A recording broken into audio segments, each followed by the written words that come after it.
সিলেটের সন্তান হিসেবে সিলেটের যদি কোনো অংশ পিছিয়ে থাকে সেটার জন্য অবশ্যই আমি আমার যে রোল প্লে করা দরকার তো আমার দৃষ্টি কিন্তু সারা বাংলাদেশ পুলিশের জন্য প্রসারিত থাকবে। যদি কোনো পিছিয়ে থাকে সেই জায়গাটা যখনই আমার গোচরে এখানকার কর্তৃপক্ষ নিয়ে আসবেন আমরা আমাদের সাধ্যমতো চেষ্টা করব সেই পিছিয়ে থাকার অবস্থাটা দেখে না সেটা আমি একসময় কিন্তু টুরিস্ট পুলিশ বলতে কোনো পুলিশ ছিল না আমাদের জেলা পুলিশ দিয়েই আমরা কিন্তু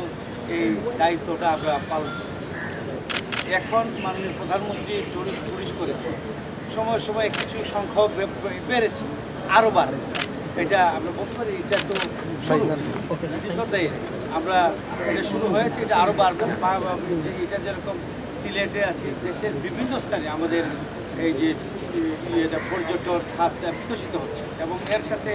সেই তাল মিলিয়ে আমাদের যে সক্ষমতা বৃদ্ধির কার্যক্রম চলমান আছে এবং এটা বাড়ছে। সাধারণ মানুষ রাতের বেলা নিরাপদে ঘুমাবে তাদের নিরাপদ ঘুম নিশ্চিত করার মধ্যেই আমাদের কাজ করে এবং এই দীর্ঘদিন যাবৎ বাংলাদেশ পুলিশ 100 বছর 150 বছরের পুরাতন এক প্রতিষ্ঠান এই প্রতিষ্ঠান এই দেশের মানুষের স্যাটিসফ্যাকশন নিয়ে আমরা আমাদের দায়িত্ব পালন করছি এবং তারা আমাদের প্রতি সন্তুষ্ট থাকে এই জন্য আমরা নিজেরা গর্বিত বোধ করি এবং তাদের সন্তুষ্টিকেই আমরা আমাদের গর্বের জায়গাটাকে আমরা ধারণ করি। যারা আপনি বলেছেন যে আগামী সিটি কর্পোরেশন নির্বাচন এবং অন্যান্য নির্বাচন আপনারা জানেন যে এই ধরনের নির্বাচনের দায়িত্বগুলো আমরা ইতিমধ্যেই বলেছি যে আমরা আইনশৃঙ্খলা জড়িত যে কোনো পরিস্থিতি মোকাবেলার জন্য আমরা সবসময় প্রস্তুত আছি। বাংলাদেশ পুলিশের জনবল প্রশিক্ষণ এবং সক্ষমতা তিনটেই আমাদের আছে এবং যে কোনো পরিস্থিতি মোকাবেলার জন্য আপনারা লক্ষ্য করে থাকবেন এই মাননীয় প্রধানমন্ত্রীর নেতৃত্বে এই দেশে উনি জঙ্গিবাদ সন্ত্রাসবাদের প্রতি যে একটা জিরো টলারেন্সের নীতি গ্রহণ করেছে সেই জিরো টলারেন্সের নীতির আলোকে বাংলাদেশ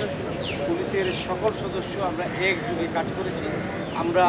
আপনাদেরকে সাথে নিয়ে এই দেশের জনগণকে সাথে নিয়ে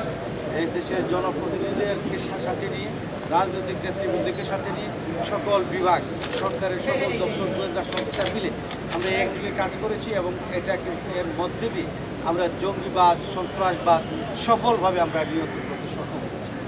এবং এই সক্ষমতা আপনারা যেটা দেখেছেন আগামী দিনেও যে কোনো আইনশৃঙ্খলা পরিস্থিতি যদি কেউ করে আমাদের দেশের আইনশৃঙ্খলার অবনতি ঘটানোর চেষ্টা করবে সেটা নিয়ন্ত্রণ করার মতো প্রস্তুতি এবং সক্ষমতা এবং জনবল আমাদের আছে।